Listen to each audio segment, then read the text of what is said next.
عليكم السلام. اهلا وسهلا بكم احبتي في برنامجكم ملاحظات قرانيه، وهذه الحلقه رقم 572. ولا زلنا في موضوع التواتر التاريخي فيما يخص مواقيت الصلاه الخمس.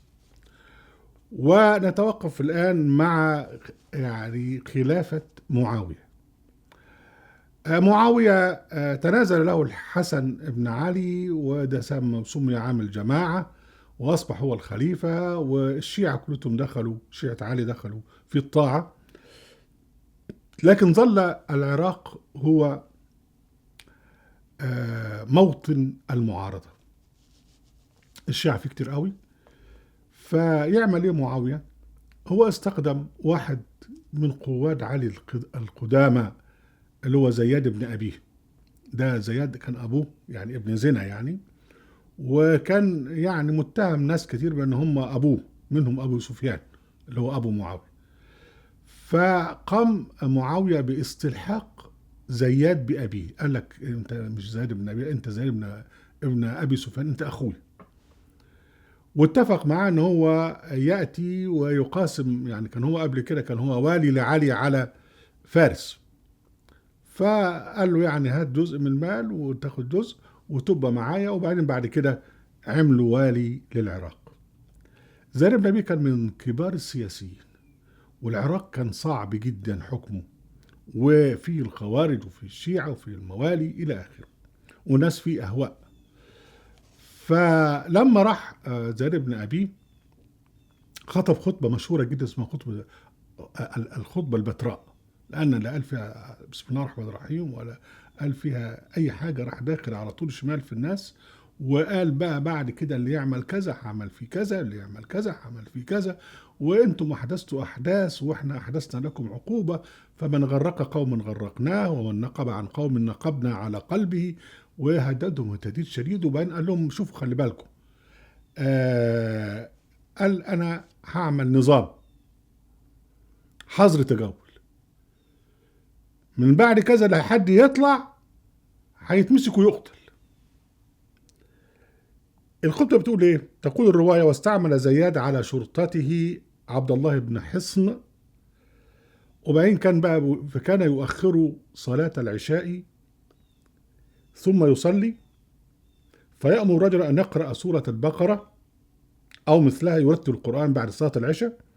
فإذا فرغ أمهل بقدر ما يرى أن الإنسان يبلغ أقصى البصر، يعني بينتظر لغاية لما إيه الوقت يكون وقت كافي لناس تروح وتيجي. ومن بعد كده بقى حظر التجاوز، ثم يأمر صاحب شرطته بالخروج، فيخرج فلا يرى إنسانا إلا قتله. إذا هنا اتخذ توقيت صلاة العشاء وصلاة في المسجد. إذا هنا ذكر صلاة العشاء، طبعا المؤرخين لا يقصدون أن هم يقولوا صلاة العشاء، لكن ده ضمن الأحداث. ومن حادثة مشهورة جدا لما يعني كانت سياسة معاوية، يقول لك يعني إذا كان بيني وبين الناس شعرة من قطعت، إذا أرخوها جذبتها، وإذا جذبوها أرخيتها. وقال لهم يعني لا نحول بين الناس وألسنتهم ما لم يحولوا بيننا وبين ملكنا. يعني تكلموا زي ما انتم عايزين، لكن أهم شيء مش ترفع سلاح. لكن لما قرب معاوية أن هو يعهد لابنه يزيد ويغير النظام ويجعله ملك وراثي، فابتدى يتحسب لهذا. فعمل يعني طبعا اول ناس هيعترضوا على كده الشيعة، وخاصة الشيعة اللي في العراق. وزعيمهم كان اسمه حجر ابن عدي الكندي. فأوكل لزياد بن أبي اللي هو والي العراق ان هو يتخلص من حجر بن علي. كان النظام ان هم بيصلوا الجمعة، وفي صلاة الجمعة في الخطبة لابد ان يلعنوا عليا، اللهم لعن ابا تراب، وسموه ابا تراب. والناس يعني تعودوا في يعني من دخل في الاسلام في عهد معاويه تعود على ان لعن ابي تراب ده جزء اساسي من صلاه الجمعه ومن خطبه الجمعه. حتى ان اهل حران لما انتهى الحكم الاموي وجاء الحكم العباسي، قعدوا برضو يلعنوا ابا تراب. والعباسيين قال لهم لا، قعدوا سنه، قال لك لا تصح الصلاه بدون لعن ابي تراب. كان لعن علي في مساجد العراق يعني مؤلما جدا للشيعة. فكان حجر بن عدي لما المغيرة بن أبي شعبة قبل زياد بن أبيه يلعن أبا تراب ويلعن علي إلى آخره، فيقف ويقول له أنت بتعمل كده ليه؟ ده أحسن كذا، عيب ومش عيب والكلام ده.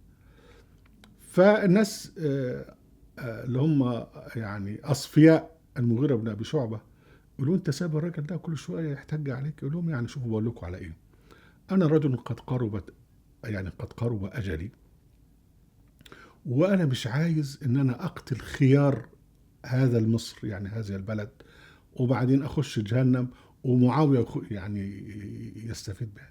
أنا أسيبه زي ما هو عشان أتعود على كده، وبعدين لما يجي والي تاني بقى يبقى هو يتصرف معاه. وطبعا كان في الوقت ده سياسة معاوية يعني لا نحول بين الناس وألسنتهم ما لم يحولوا بيننا وبين ملكنا.